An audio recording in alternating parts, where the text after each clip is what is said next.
Nessa videoaula a gente vai falar sobre colisões elásticas. Para isso eu vou utilizar como base esse experimento que eu estou mostrando aí, que é uma colisão entre dois carrinhos, um de massa M1 e outro de massa M2. E antes da colisão, o primeiro carrinho tem velocidade 1i e a segunda 2i. Já após a colisão, nós vamos falar que o carrinho de massa M1 vai ter velocidade 1f e o carrinho de massa M2 velocidade 2f. Então aqui nós vamos falar de colisões elásticas em uma dimensão.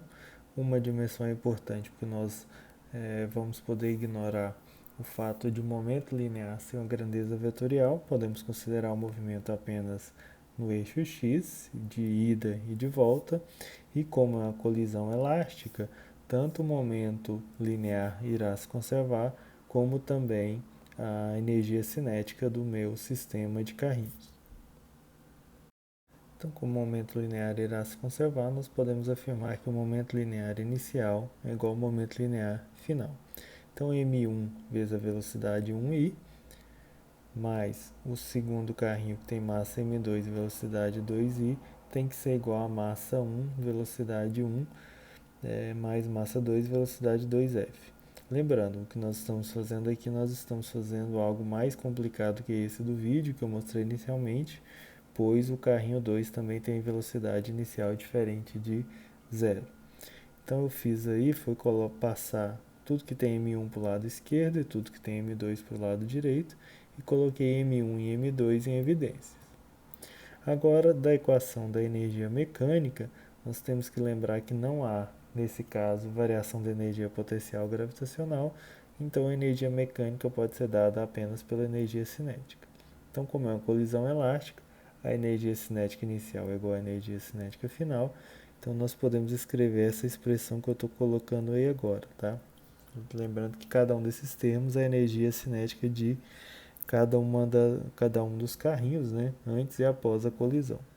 Como esse 2 aparece em todos os termos, nós podemos multiplicar toda a equação por 2, então esses termos irão desaparecer. E mais uma vez, eu vou agrupar tudo que tem M1 de um lado da equação e tudo que tem M2 do outro lado.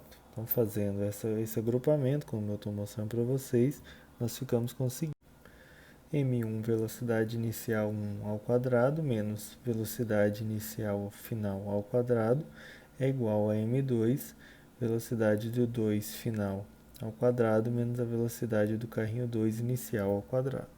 Podemos melhorar essas equações, lembrando que se eu tiver V1 ao quadrado i menos V1f ao quadrado, isso pode ser escrito como V1i mais V1f multiplicando V1i menos V1f.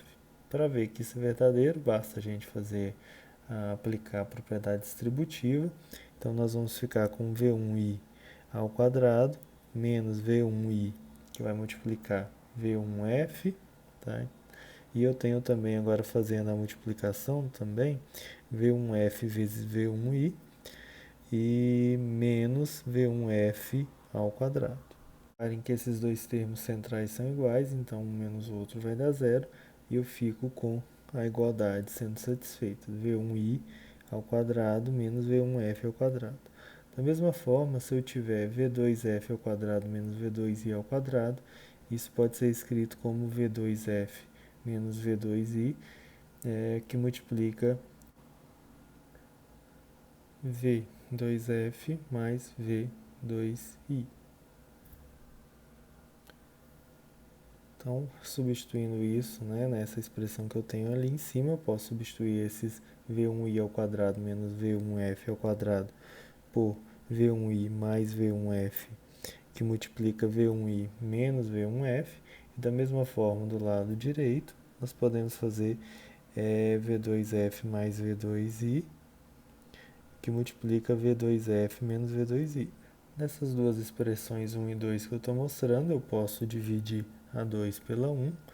Então, aí nós conseguimos uma expressão que poderá depois ser substituído na equação 1. Então, fazendo essa divisão, o que, que nós vamos ficar, né? Então, vou escrever a expressão 2 logo aqui abaixo, já com a separação dos quadrados.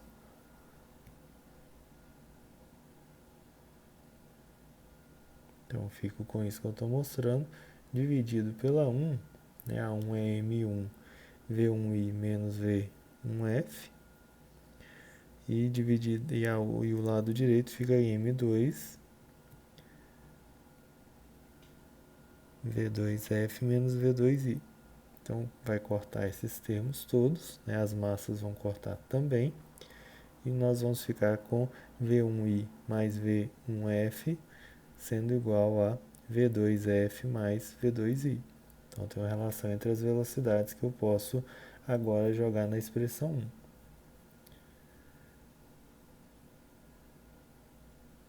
Então, agora, se eu isolo, por exemplo, V2F, né, eu fico com V1I mais V1F menos V2I. Então, vou jogar isso na expressão 1, como eu já mencionei. Então, aqui está a expressão 1. Então, vou fazer essa substituição do V2F. Então, substituindo em 1, o que a gente vai ficar, né? M1 que multiplica V1I menos V1F vai ser igual a M2.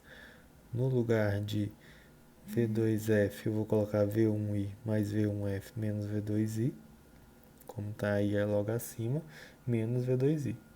Então eu posso juntar os termos iguais, como eu vou fazer aqui agora. Então fico com M1 V1I menos V1F. Então vou juntar os V's 1i, ou melhor, vou juntar os V's 2i's, como eu fiz aqui. E agora eu vou poder abrir, fazer a propriedade multiplicativa com essas massas, vou separar os termos para eu poder juntar do lado esquerdo o V1F, encontrar a velocidade final do carrinho 1, tá, em função das outras velocidades e das massas. Então, fazendo isso, eu estou jogando para o lado esquerdo o que tem V1F, tá certo? E do lado direito todo o resto, que são os termos que só tem as velocidades iniciais. Então, reparem que do lado esquerdo eu posso colocar V1F em evidência, sinal negativo, então vai sobrar M1 mais M2. E do lado direito eu posso fazer também o seguinte, eu posso colocar V1I em evidência e vai sobrar o 2M2V2I. Então, passando dividindo, eu vou ficar com M1 menos M2. Reparem que isso aconteceu porque eu tenho um sinal negativo junto com o V1F do lado esquerdo. E a mesma coisa, o sinal negativo que aparece no segundo termo vai cancelar com esse que eu acabei de mencionar. Então, eu fico com essa expressão aí para se calcular a velocidade final do carrinho 1 em função das velocidades iniciais. Agora, para achar a velocidade final do carrinho 2, eu pego a mesma expressão que eu chamei de 3, isolo o V1F, e aí eu faço a substituição na equação 1. Então, fico com V2F mais V2I menos V1I, substituindo na expressão 1. Então, o que a gente obtém? Fica M1 V1 menos V2F menos V2I mais V1I, fazendo substituição no lugar do V1F, e do lado direito fica igual. Então, a mesma coisa, eu posso somar, nesse caso aí, V1I, então vou ter 2 V1Is, menos V2F, menos V2I. E do lado direito fica tudo igual ainda. Fazendo a distributiva com as massas, eu fico com 2M1 V1I, menos M1 V2F menos M1 V2I, igual a M2 V2F menos M2 V2I. Então, juntando do lado esquerdo tudo que tem V2F, para isolar esse termo. Então, eu posso colocar depois esse V2F em evidência, e do lado direito sobra menos M2 V2I, menos M1 V1I, mais M1 V2I. Então, colocando aí, né, o V2F em evidência, então sobra M1 mais M2, da mesma forma que aconteceu para é o caso anterior. E do lado direito eu fico com M1 menos M2, colocando V2i em evidência, menos 2M1 V1i. Então, dividindo aí, tem o sinal negativo do lado esquerdo, né, que vai alterar a ordem, então vai ficar M2 menos M1, dividido por M2 mais M1. Então, essa expressão que eu tenho aí me permite calcular a velocidade final do carrinho 2 em função da velocidade inicial do carrinho 1 e do carrinho 2. Então, essa expressão eu vou fazer uma análise na aula seguinte para a gente ver alguns casos específicos em que a gente tem massas iguais e a velocidade inicial do carrinho 2 como sendo zero. Ou seja, esse caso que eu mostrei no início da aula, nessa filmagem, com o carrinho 2 parado inicialmente.